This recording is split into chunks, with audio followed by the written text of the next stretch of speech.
And this is called City Slickers Creek? Spruce Creek. Spruce Creek, okay. I was gonna say, it doesn't seem like much of a city slicker spot. Some good mushrooms down there. Well, hot damn, would you just look at this, Christopher? It's amazing what old Pooh Bear and Christopher Robbins get into, huh?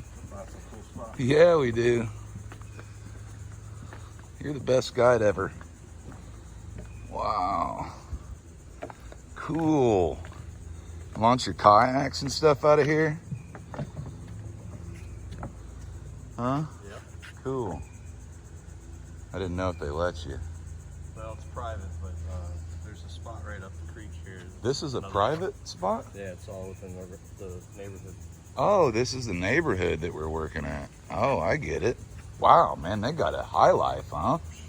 Yeah, it's pretty This is nice like, what do you mean? private Like, lot. I just assumed that whole thing that we've been walking on, like this was a park, like a county park or something. Yeah, just for Wow. Spruce Creek Flying. Private dock, Spruce Creek fly-in residents only. Yeah, it's a pretty wild neighborhood, guys. Everybody's got hangars for their airplanes and stuff.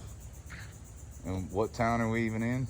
It's technically in Port Orange. Port Orange. I ain't never even heard of that one. That's a big old tree. I'm the kind of guy that can appreciate a big tree more than I can a big airplane. But hey, that's just me. Beautiful.